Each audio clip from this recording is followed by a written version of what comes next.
ভারত যতদিন টুকরা টুকরা না হয়ে যাবে কিয়ামত পর্যন্ত তারা বাংলাদেশকে শান্তিতে থাকতে দেবে না। আওয়াজ এত উঁচা কেন ভাতিজা? খবর কি? কি কোন দেবজল ভাই, ভাতিজার আওয়াজ কেন উঁচা থাকবে না? কেননা ভাতিজা ভারতকে যে টুকরা টুকরা না করা পর্যন্ত তারা নাকি শান্তিতে থাকতে পারবে না।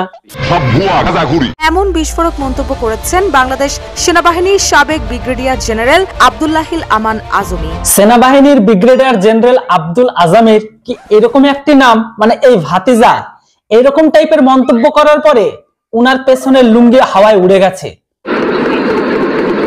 মানে উনার ভিতরে ভয় ধরতে শুরু করেছে।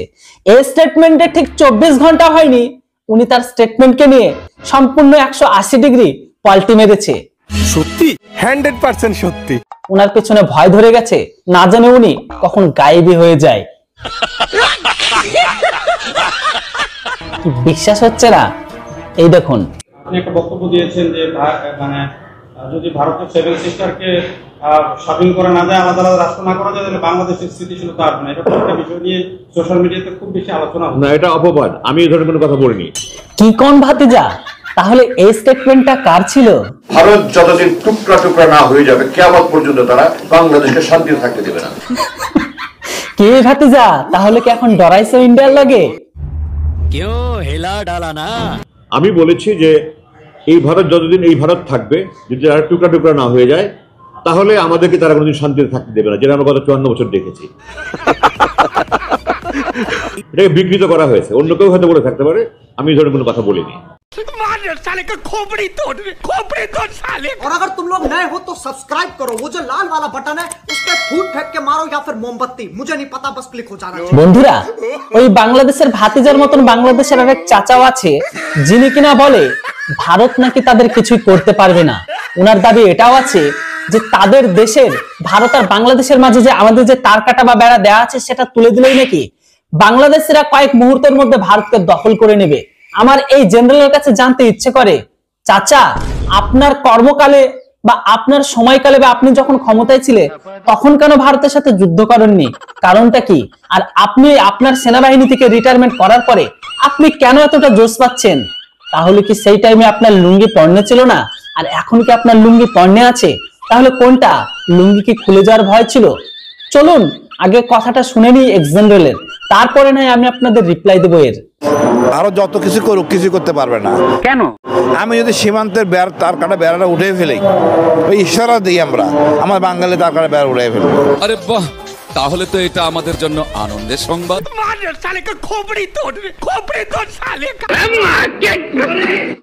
খন্ড খন্ড না করলে আমাদের শান্তি নাই। তা চাচা ভারতকে টুকরা টুকরা করবেন কি করে? তাও সত্য। আর রইল বাকি শান্তির কথা। আপনারা তো নিজেদের মধ্যে কামড়া কামড়ি শুরু করেন, তাহলে এখানে অন্যজনের কামড়া কামড়ির কি কোনো প্রয়োজন আছে? কেসটা তুমি ধরেই ফেলেছো। তাছাড়া ভারতকে যে টুকরা টুকরা করবেন, ভারতের মতো এত বড় একটা দেশকে বা এত বড় একটা ক্ষমতাশালী রাষ্ট্রকে তো আপনাদের টুকরা টুকরা করার জন্য আপনাদের কাছে আসেই বা কি? আপনারা কিটা দিয়ে আপনারা ভারতকে টুকরা টুকরা করবেন? Bangladesh is a #1 superpower country. मस्त जोक मारा रे, ये हंस रे हलकट हंस। Good news for all Bangladesh people. 700 toilet cleaner job available in Saudi Arabia. Only Bangladesh people can apply, okay?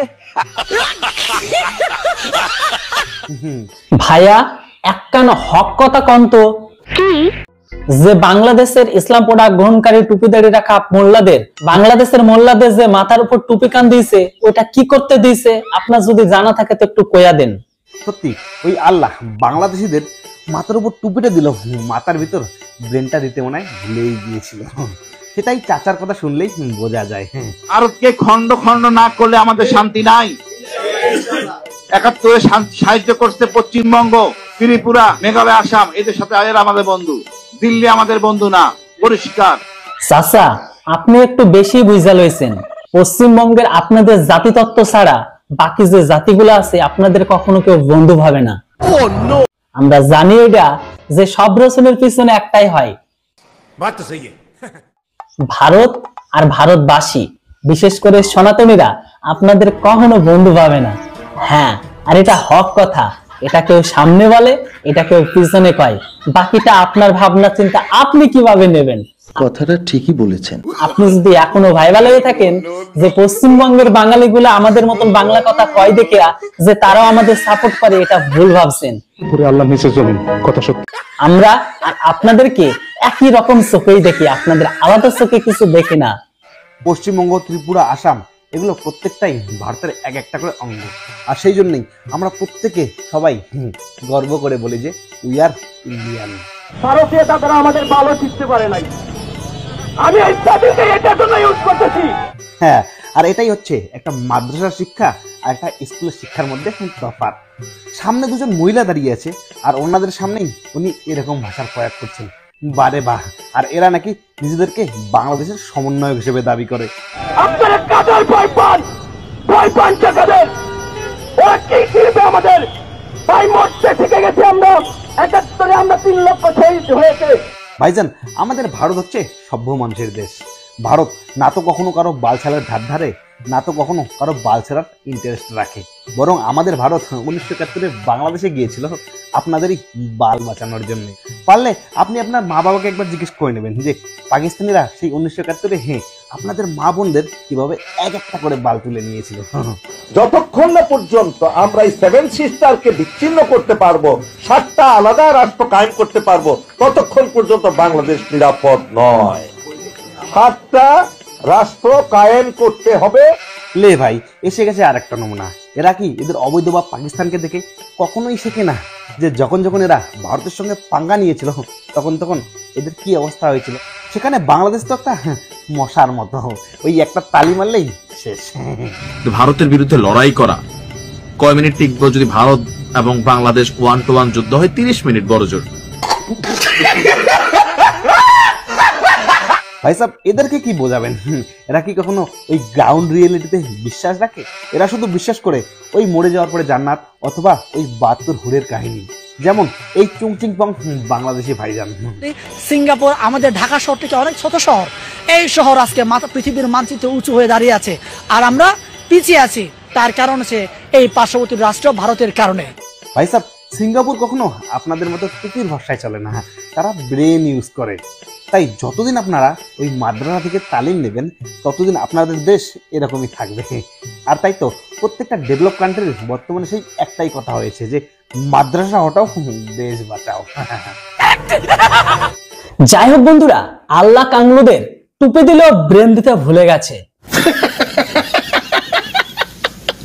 আর এই কারণে অলমোস্ট বাংলাদেশিরা তার নানার একটা কাহিনী বা গল্পকে শোনায়। আর গল্পটা ঠিক এইরকম: দাদুর ছিল মেলা, বাপের আছে অল্প, এই নিয়ে কাংলুরা দেয় সেটা ভাঙা গল্প।